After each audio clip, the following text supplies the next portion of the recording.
Hello, it's the third episode of season 2 of... Well, yeah. Is that what this is? Or is it just the return of T&D? The revamp. The revamp, the new T&D, the better one, frankly, if you ask me. Because I find podcasts are always better when people are there. Unless you like listening to it on Spotify in the car. Oh, yeah. And then you just, you don't want to crash your car if you're watching some folks talk. But we're YouTubers, so we have yeah. the fancy camera that we put in front of us that we use. And we have all of this cool stuff that we're using to do an epic podcast, so here we are. We have a bunch of things that just I came up with today. Yeah, Discord, you need to get on it and ask us some more questions. Not impressed, frankly, if you ask me. Get better now. Yeah. No, it's fine. I came up with some funny ones. I haven't told Laura the last two.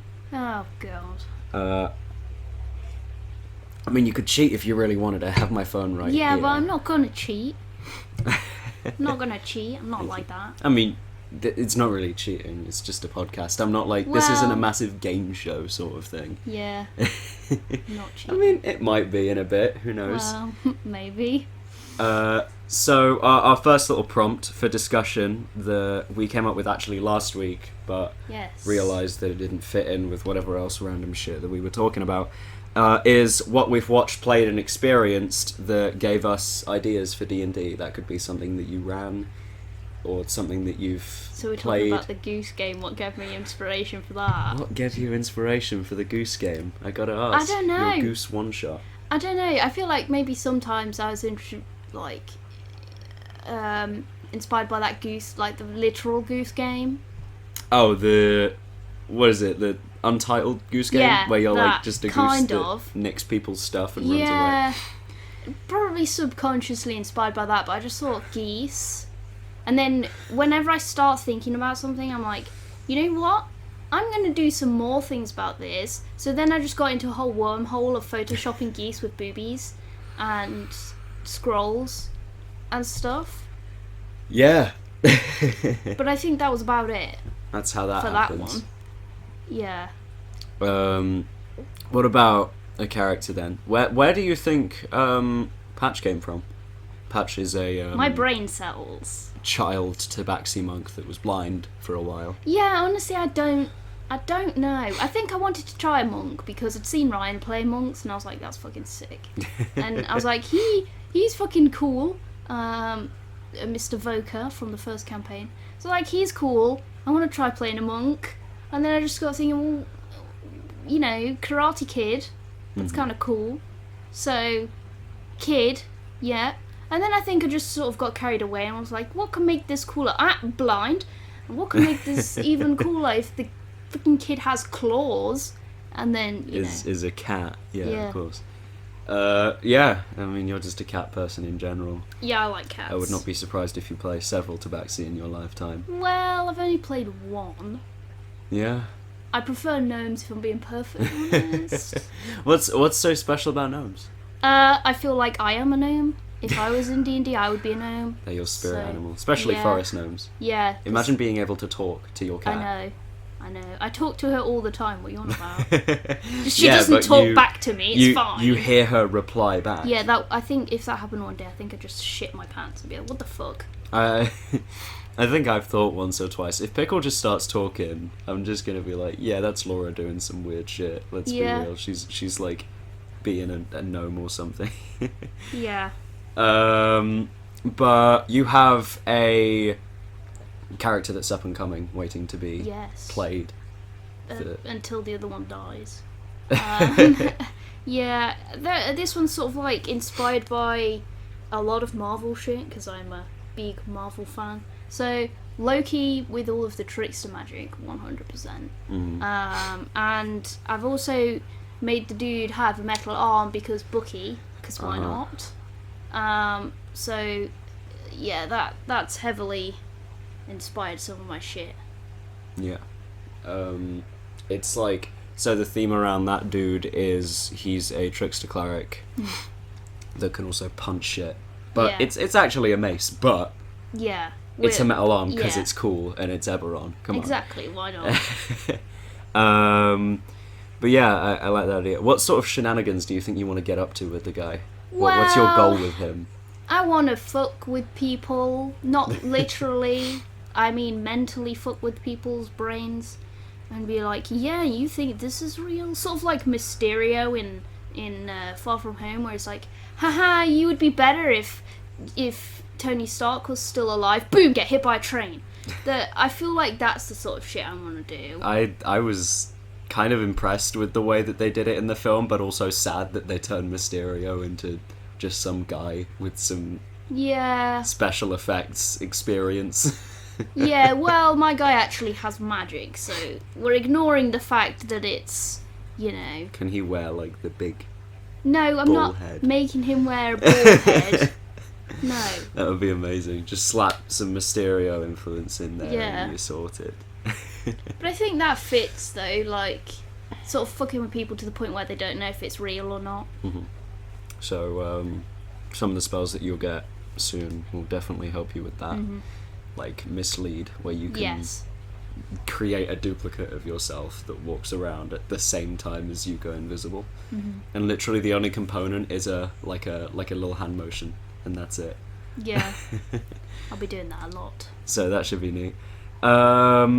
In terms of me, most of the time I come up with the idea and then I let it get influenced afterwards.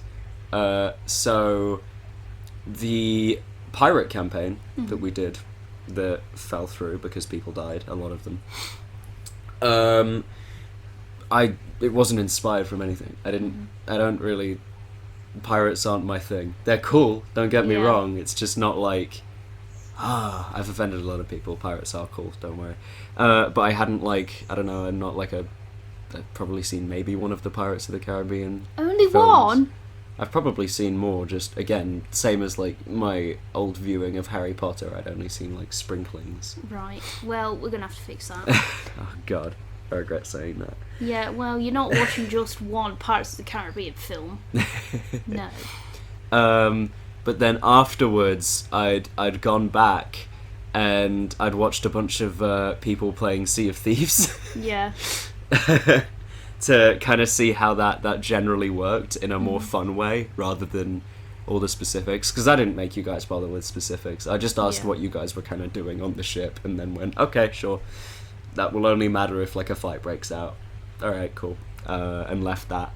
More recently, I've been planning an adventure in Eberron, which is what you're going to be playing in soon, I think.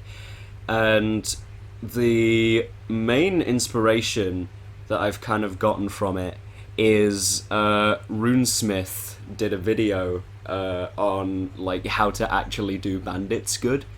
So basically they're dealing with a bunch of very, very smart, practical and prepared bandits, and that's pretty much it.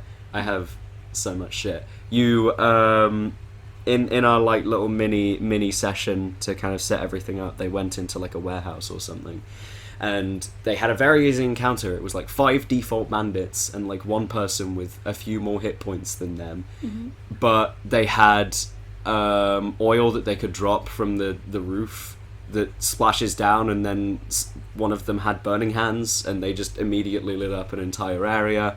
They had dart holes in the wall that they could activate with like pulling stuff, and there was also like a rope they could cut to collapse the roof in, and all of that happened needless to say, because everything went to shit, and they kind of walked in expecting let's do a stealth mission, and then they got like, you know, they have 2 people in heavy armor, so that didn't go well. But yeah, his video kind of talked about like a smart bandit ambush where there's like how they actually do it and stuff, and I thought I could do a bunch of that shit, so that's where I got that from.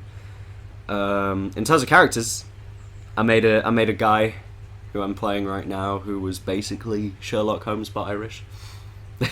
I was pretty much him, and as a druid instead, because why not? But yeah, all sorts of stuff. informs a lot of decisions. And like we were saying in the last episode, even if you do like make something inspired from it, I think only like 3 or 4 sessions in of you playing your trickster guy, the Loki-esque gimmick is gonna kind of not necessarily fade. It's still gonna be there because that's your subclass. Yeah. But you know, it'll become its own thing after a bit. So yeah, that's that. We'll do the big thing last. How about that? Oh god. So stay tuned for that. Thank you, motorbike. Very loud. I did talk about this in a podcast episode where it was just me previously, but cool magic items we've seen or had. Oh god. So you've had quite a few. I've got this really cool fucking staff thing that gives me +2 to my spellcaster. No, that was on Draugr. That wasn't it? It's also on Cloak. Oh, right, yes. Cloak has it. Yeah, Rod of the Pack Keeper, that's what it's called. Yeah. That one's cool, because now my spell DC goes up and I feel like I'm cooler than everyone else. It's purely a status thing. Yeah. You've had some others as well. You had one that was an entire part of a character. Locket had Black Razor. Oh, yeah, that was kind of cool. Yeah. Probably the most powerful magic item I've ever given anyone. Yeah, I forgot about that one. Yeah, it was, if you don't know what Black Razor is, it's kind of legendary in Forgotten Realms lore and stuff. It's a sentient weapon that wants to kill everything, you know, that's what most of them are. Yep. So yeah, you had that. I also had those like really sneaky boots for Patch. Yeah. Cool. Boots of elven kind. Yeah. Just gave you advantage on stealth, but you know, sneaky boots. Basically turn Patch into the rogue more so. What else did you get as Patch? I think you might have got Braces of Defense, right? Yes. That gave you more AC. I tell you what, I can check. Oh yeah, you still have his character sheet. I still have his character sheet. I don't want to delete him. Yeah, because I think you found them in like one of the dungeons you were in or something. That was also when Valdor got like better armor and stuff. Yeah, I think we did. However, the boots got yoinked back. Yeah, that pissed me off. That did. I was like, my friggin' boots. Hold on. Yeah. That was the only magic item Patch got, and it was level 7. Nice. Yep. I'm quite proud of myself because I thought, looking back on it, I was very gung-ho with magic items, but now I realise I really kind of wasn't. Yeah. Like, Benmus had 2 good ones. Valdor didn't have a magic weapon by level 7, etc., etc. There were a couple things floating around, but I hadn't given too many away. Benmus got one that was called the Rod of Alertness. Mm-hmm. It basically gave him every single detection spell ever. So like there was that whole like big meeting with a bunch of politicians thing where Patch was just being moody in a corner. Benmus walked in and immediately did like detect magic, detect evil and good, see invisibility, just on everything, and all that stuff is really useful. My character in Ash's game, I'm playing in Descent into Avernus, has a couple of cool things. One is a gem that he can use once and then it's gone forever to summon an earth elemental. Jeez. Yeah, so if we get in a real bad spot, I can throw an earth elemental down. They have like 150 hit points or something. Jesus. We're level 7. I think we'll hit level 8 today. Nice. And he also has this thing called the Staff of Defense. Do you know what the shield spell is? No. As a reaction, when you get hit, you can add 5 to your AC for a turn. Oh, I think Rob's used that. Yeah, he had it as Jet. Yeah. Yeah, he can cast that like 4 times a day for free. And he already has like 18 AC, so he can have 23 a load. However, for level 7, he has less hit points than Patch. Ooh. So he's a bit squishy in that regard. And that's kind of lame. My fighter guy that I've been playing for like 25 sessions or something just has 2 +1 weapons, and that's it. Big sad on that. But yeah, we've seen a lot in our time. There were other ones that also made quite an impact in stories. So like you guys spent a good few sessions hunting down Whelm. Yes. The big warhammer that your dad's character like did very well with and stuff. Yeah. That actually even bled into the next campaign afterwards, where one person was playing said character's son, who was out looking for that hammer. Yeah. That was his main thing. That was cool, that was. Yeah, I was planning on having that be a thing around 13th, 14th level, when he could use it. And I might give him like a belt of strength so that he could actually use it, because he had 10 strength. Yeah. Okay. How about we do the big one? The big one? Yeah. Oh god, I thought you said you were going to do that one last. Changed my mind. Okay. Keeping you on your toes. Okay. We have, right here, I have compiled a list of 7 creatures that I have, that I know about, and I've used most of these in D&D before. Laura, you've actually experienced most of these. Oh, thank God for that. You're unlikely to remember most of them, Oh. to be fair, because I know you. Yeah. But we will start off a little easy. How about that? I can see the image already. I know which one that is. Yeah? How can you see it? Because I could see your phone. How dare you? Sorry. Yeah, I'll hide the name. Well, I know what it is. It's a Mindflayer. Okay, what does it do? It makes people do shit for it. It's like, you bitch, do my dirty work. Fia. What else? They do other Disappears. That's what mine will do. It's because they're like CR7, but they only have like 70 hit points and like 15 AC. So of course they run. They're like, no thanks. Yeah, that's about remember- the extent of my knowledge. I remember there was an encounter that you'd had with it where like Benmus had casted heat metal on it because it had a breastplate on, and then the next fight it had taken it off because it was like, nope, I ain't dealing with that again. Yeah. We We loved heat metal in that campaign. It was mainly because that's one of the only good damaging bard spells. Yeah. There's like Thunderwave, there's Shatter, there's Heat Metal, there's a couple later, but bards don't do that much damage really. That's not their thing. You fought these. This is probably the most recent one you've ever fought in terms of the game. What's this? Oh, Ghosty Boy. What's it Can't called? remember his name. Can't remember. Ghosty Boy. Yeah, that's why I'm renaming it. It kills you with its ghosty look. It kills you with its ghosty look. He's like, you're scared of me now. Die. By the way, are you going to be like putting the... Yeah, I'll put the pages Okay. on. So this boyo I used 2 days ago actually as well, because they're in that big dungeon that I'm running for a group right now. They are called Bodaks. Yeah, I was never going to remember that. It's only 5 letters. Well... Yeah, they are undead. They don't have that many hit points or that good AC. They have a couple of resistances. The main thing is that if you look at them, you need to make a con save, or you take a bunch of damage, and if you fail it real bad, you instantly drop to 0 hit I points. told you they killed you with their ghosty looks. Yeah, you I got was that. right.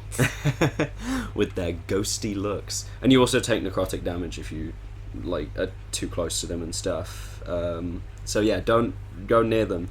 A party of level 11s and 10s had fought 2 of them, and Ryan's character in that game has 31 hit points at level 10.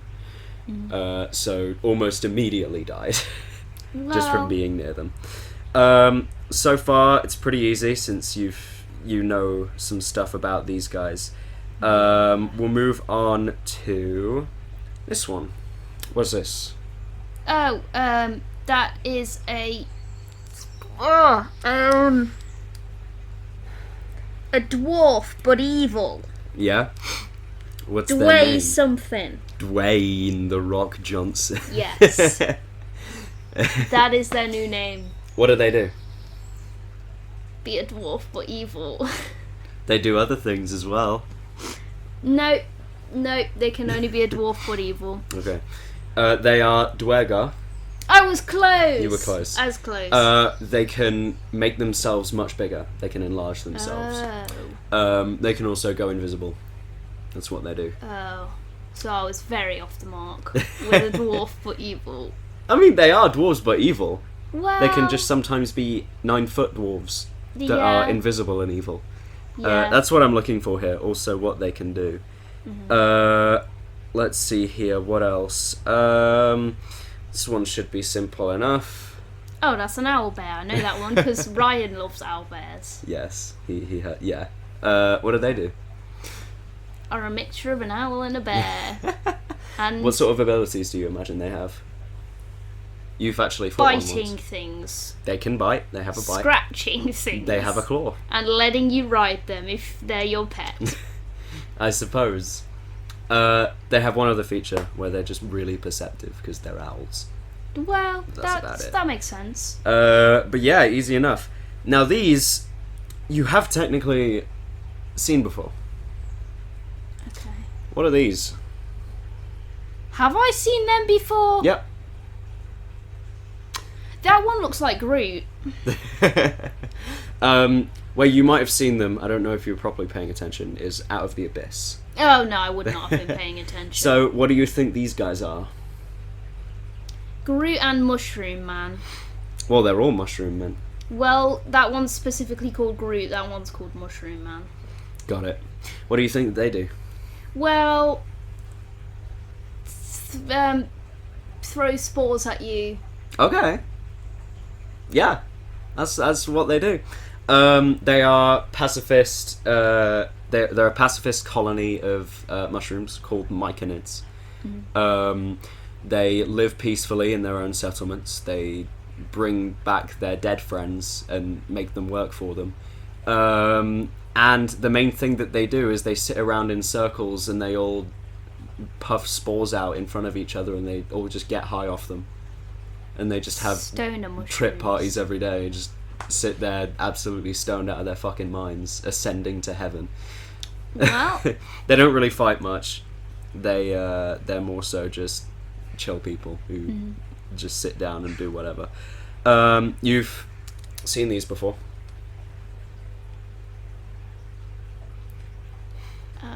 Lobster men. They're not lobsters. What's the things with those arms? Grasshoppers. Just a massive grasshopper. Grasshopper Mindflayer looking evil man. I'll give you a little bit of a hint. You fought one at like a drow fortress looking thing. When they was had like that? tame ones. When you were playing Patch, there was a drow fortress in like the underground that you were going through. And that was where James's character Ocelot was introduced. Oh, I remember that now. Yeah. So there were tame ones there. They are called Unkegs. Ankheg. What an odd way to spell it. Yeah, it's pretty odd. They are big, like, scarab beetle-looking things. They, can bite and pincer you, and they can also shoot acid out of their mouth at you. And they can also, like, burrow underground and, like, pop right back up under you and, like, knock you up and stuff like that. That's what they do. But other than that, not too much. We're on to the hardest ones. You have seen this before. You've said that for every single one. At least listen to it. Oh, Lord. This thing. Why does he look like the guy from The Hobbit that looks like he's got a ball sack for a friggin' The freaking Goblin King. Just yeah. What do you think this is? No idea. No idea? He looks like that big fat toad that we fought that one time, but other than that... The big fat toad that you fought? Yeah, and you did a video on it. Ah, the Froghemoth. Yeah. Yeah, kind of similar. Yeah. What do you think it does? Well, from the image alone, it looks like it's got Wanda's powers of mind control. Well, maybe because it's red. But I'm saying that. Maybe. So, you actually listened to this because it was in the very start of Campaign 2 of Critical Role, because you'd listened to the first few episodes. Yeah, well. This was the massive toad thing. I was right with toad. You were right with toad. It's called a nurglid, or devil toad. Devil toad. They're fiends. They're big, fat, frog people. Well, yeah, gathered that. And they not only can, claw you a bit and bite you, but they also kill people and promptly reanimate them as zombies. Ah. That's what they do. That's what's happening there. I mean, that kind of makes sense. It does look like he's puppeteering him now. Yeah, that's kind of what's happening. And that was kind of the plot line for the first bit of Critical Role. And they're pretty cool. Yeah, when I was listening to those episodes, I was doing work, so I wasn't fully paying attention. You weren't paying attention. No. Alright, last one. This is the hardest. You haven't seen this ever. Oh, Lord. Ignore the pillar. What's curled around it? It's a flower, the fuck? Mm-hmm. The name is stupid. I'm not gonna, ask you to guess that. But what do you think it does? I don't know, maybe it's like the piranha plants in friggin' Mario, where you think they're gonna be alright when you first play the game, but then they're like, and eat you. I feel like that. They do eat you. They're called yellow musk creepers. Oh. They're big flowers that can not only be coiled around a pillar, but just chilling anywhere, really. Mm-hmm. They are necromancer flowers. They eject spores on dead things that they swallow and spit them back out as spore zombies. And they can kind of sacrifice themselves, the spore zombies, to it to heal it back up. Oh. Yeah.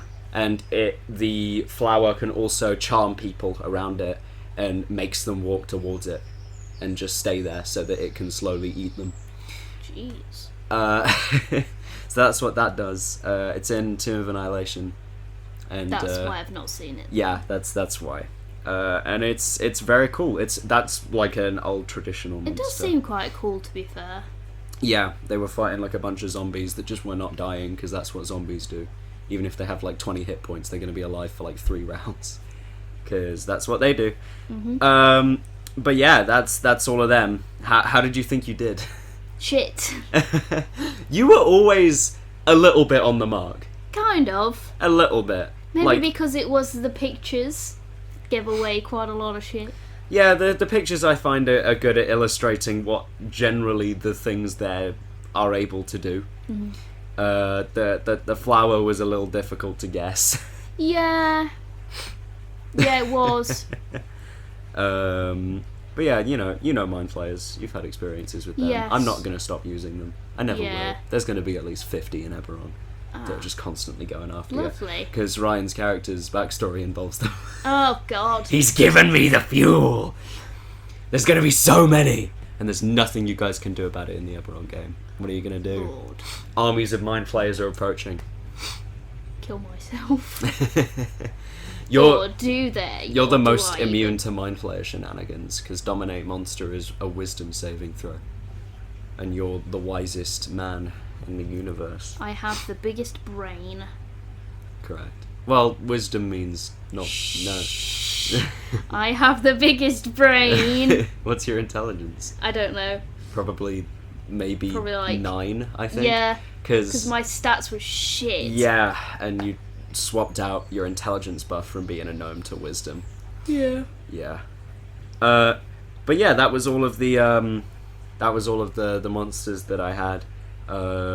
We could perhaps try and do that again and see. Yes, and watch me fail again. Well, who knows? Next time I'll bring up editing controls and you'll tell me what they do. That's the only thing I have in comparison. It's what does Control Z do? Well, Control Z's cut. Well, no. Control Z is redo. Go back on what you've done. It's undo. Well, that's what it is on Roll20, so... also Crochet. I don't know a thing about Crochet. Yes, yeah. You could try and sit me down and be do this pattern right now. Yes, immediately. Tell me what these mean. And you'd be ah! Hey, I passed my textiles class. It's not textiles. I passed my textiles. Textiles just meant kind of materials. We just make whatever, you know. Yeah, but you usually sew in textiles. Yeah. Crochet is completely different. No, it's not. Yes, it is. It can't be different. How is it different? Because They're use basically a hook. the same thing. Okay. It's all the same thing. Okay. Sewing and crocheting. Okay. They're just bigger. You use wool instead of like anything else. That's what you do in crochet. Mhm. You use wool, and that's the only difference. Mhm. Sure. We'll go with that. Next podcast episode is gonna be the camera shutting off. Okay. How long are we talking? I was gonna this say time? something else. I've Not been very long, checking. it seems. I've Not been very long. checking. I've been checking. Don't worry. Boom, we're back on again. Animated again, Laura. No. I find that whenever we start something new, you're like real into it, and you'll do all sorts for it. And then the moment we hit that second episode, And I'm like, nah, I don't like that anymore. we should never have a series. We should just do random videos whenever about anything. If I had my own proper YouTube channel, it would be very inconsistent. I'd just be like, You kind of have at one point. yeah, but like, Plus, if I did it myself, just me, the videos would be on all sorts of random shit. Like, there would never be one specific topic. It'd be about whatever I'm interested in. Do mukbangs. Yeah, friggin' You'll nom get- nom nom. You'll get 1 billion views. We should do magical tea party mukbangs where we set up like tea and scones every week and we just eat Yeah. and talk. Honestly, I feel like some people would watch that. I would Yeah. watch that of like one of like some creators that I like. Yeah. I mean, we could leave us a comment or a Discord message if you think that And send us that's what you want. £40 so that we can purchase afternoon tea. I mean, I have money for that right now because Well- I am big boy, and I have. I mean, we could make it ourselves, but you know. Well, how about I'm just that cool anyway, and I have money. Yeah, but why? My birthday money. I'm 17 now. I'm a big lad. I'm old. My bones are cracking. A lot of people would disagree with the fact that you said you were old right there. I am fully aware I'm not old. I don't consider old anything below 60. So yeah, that's my definition of it. So, oh hello. There's a bunch of Snail birds. tracks on the ceiling. Oh, there's also a massive daddy long legs right there. Oh yeah. I have one last thing, and this is going to be a bit collaborative. So, your Trickster Cleric character is coming in soon. Yes. We're going to make a spell for him. Okay. Sure. Okay. I love Nice. seeing your worried faces. There's a leaf. No, just I'm just there. thinking that's been flipped over and I didn't do that myself. You're just trying to avoid this. Yes, goodbye. Yo. So it turns out I'll be making the spell, and you Yes. have to take it, and it's called Super Mega Self Kill, Okay. and you have to cast it every day, and Okay. when you cast it, you die. That's the spell because you're not going along. No. So there's a lot of spells, but one thing that is a little more lacking is like, I don't know, trickstery little messy aroundy spells. So I was thinking, what's a thing that Loki does that you'd like to do that you don't think clerics would be able to? Oh god. Like, just name some cool things Loki's done, and like Well, what you think would be cool to do. He, in the most recent episode of the friggin' Spoilers for Loki. well, yes, spoilers thing. for the Loki TV show if you haven't watched it yet. But in one of the more recent episodes, he friggin' pushes up a whole building that's gonna collapse on him. Pushes up a whole building. Yeah, he literally just goes, "Phew," and this building goes, wee, back upright. Okay, that's interesting. Yeah. He also can immediately change into somebody else and then immediately change back because he takes the piss out of Captain America that way. Yeah, that's definitely disguised self. We know that. Yeah, I but think you it does- have that. yes, I think so. Yeah, cool. So you can do that. But yeah, So lifting up a whole building isn't trickstery per se. I wouldn't say. But like the way he does it, it doesn't look like there's any magic at all there. He literally just goes, and this whole building goes up. Well, who knows? It could have been an illusion. Dun dun dun. Perhaps there's a reaction spell that's an illusion that, like, I don't know, maybe it kind of placebos someone into thinking there's less of a threat. So if a fireball comes up, you use your reaction. It's kind of like a counterspell sort of thing, where instead of dispelling it as a reaction, you make it look like it never happened, and it still does, but like everyone around you succeeds the saving throw. That sort of thing. So they're all like, oh, well, that didn't happen, I guess, cool. Yeah. And that's what they think. So, like, the fireball does half because they think that the flames barely reach them, you know what I mean? Yeah, that would be kind of cool. So, the same with kind of that building. I don't know who he saved, but now they're an illusion. Well, I'm trying not to spoil it for you, because I know that it's not an illusion, because of what happens next. But, yeah. Yeah, no, it could be interesting. Just, like, any massive thing that's, like, coming towards you, you make it look like you've stopped it. Just randomly, without, like, emotion or anything. And you're just like, it's alright, guys, even if there's a massive building that just falls on everyone. You know, it's flavour, it's cool. Yeah. And it could also mess with the enemies to make them think, wait, did that not work? Yeah. Did our massive lightning bolt not do it? Oh no. It would probably work best against, like, spells and shit. So it's kind of like a placebo effect sort of thing. But yeah, no, I think that could be cool, and that could let you do that big building thing. Yeah. Because there's no cleric spell I can think of that does that. There's some weird cleric spells. There's a 7th level one called Temple of the Gods, where you cast it, and for 24 hours you have a temple now. And if you do it over and over again for a year, you make a temple permanently.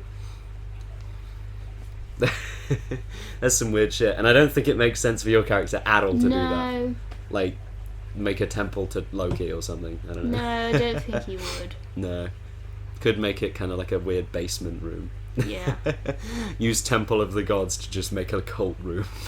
Like a cult hideout. Welcome to my cult. And they're like, well, hey, what are we doing? What would you do in said cult? What would my character do in said cult? I could picture them starting up a little mini cult thing. Cult of trickery. Yeah, so they go out and like play pranks on their family, and they come back. Yeah, but and not they just tell you pranks, but they easily steal shit from people. And they give them all to you. I love how most of your characters automatically go to, I have this way that I could influence people. I'm going to use them to get me things. Yeah. And do things for me. Yeah. That's honestly exactly what people do in real life. That's what all the cult leaders do when they get cults. There was like a thing in Poland or something, maybe, where some dude claimed to be Jesus, and a bunch of people believed him, and they just like lived in the farms for ages. And he was like just using them to do all of his manual labor for him, like did you watch and the stuff. Anthony Padilla episode where he interviewed people that have been in cults? No. Well, one guy was in a sex cult. A what? Yeah, sex cult. What does that entail? I don't really want to describe that on YouTube, but I'll link the video if anybody's interested. I mean, Anthony Padilla did. Well, yeah, but I don't want to talk about it on YouTube because I'm not Anthony Padilla, am I? So, yeah. Oh, today I spent a day with Colin. Oh, God. Animating the falling. Yeah, I mean, we'd both have to do it if we're doing that. I do love those videos, though. They're great. Yeah. I've seen some crazy people on those that, like, I thought, well, whoa, they're just going to be making fun of, but no. They're cool people. Yeah. Like, what was it, like, maids? Like, the typical... He did an episode where, like, he was interviewing a bunch of, like, the typical maids in, like, cafes and stuff. Oh, like maid cafe people. Yeah. And, like, I was going in there to literally, like, think that it was just going to be a big mockery, but then I was like, oh, these people are cool. Yeah. That's exactly what happens. It's great. So yeah, that's our questions. That's us done, I think. This one's slightly shorter than the other two. Only by 20 minutes. It's not the end of the world. 10 minutes, actually. Is that it? Yeah. Cool. So if you want to submit questions to this thing, we didn't get any this week because I didn't send out an urgent last-minute warning because I'm just rude like that. However, if you want to get some questions in, join the Discord. It's in the description. And you can get notifications for videos and stuff, and you can talk to our favourite people. We have favourites, that's right. Favoritism is very prevalent in the Magical Tea Party community. We are very discriminate. That's we have our favourites and that's it! Everyone else, go away. We don't like anyone. We're purely in this for the money. That's all we're here for. It's totally not like we're about to hit 1,000 or anything. Yeah. And I'm like berating people. We're gonna lose a couple for that, I think. Yeah, probably. I didn't mean any of it, in case that wasn't obvious enough. I have like... I'll put a sarcasm sign on the screen. Yeah. Should have said /s. There's like a code on the internet where you can like... Is there? Yeah, for... well, I'll just put sarcasm straight on the screen. It's useful for people like with autism and stuff like that. They can't properly recognise. Yes. So when you're like typing something sarcastic, you type /s at the end of it or something to signify that it's sarcasm. Because sometimes people don't notice that over text. Interesting. I don't notice that over text a lot. Yeah, me neither. If you liked the video, then like the video. And if you want to subscribe to our channel, then subscribe to our channel. And demolish the bell. Yeah. Like, just frickin' get a hammer and smash it. Like, smash your device right now. Do it. Or don't. So you can watch more episodes of the podcast. It's the only reason I'll accept you not doing it. I don't put anything on the Instagram. Doesn't matter. We have an Instagram! Are you happy now? Yes. Okay. There you go. I might post something if you're very lucky. If you're very lucky, I might post my feet pics. No. No. No. 1,000 followers on there and I'll post feet pics. Oh, God. Those go on OnlyFans, Jake. 1,000 followers on Instagram and I'll start up an OnlyFans. I can't yet. Well, I'm it too takes a young. while. The 1,000 followers and I'll post my feet on OnlyFans. We'll do it! Let's get it! Go on! Thank you for watching. See ya. That was not serious. I will not post my feet anywhere on the internet. Thank you. Goodbye. Yeah. No. There will be no feet pictures on OnlyFans. No feet pictures anywhere. None at all.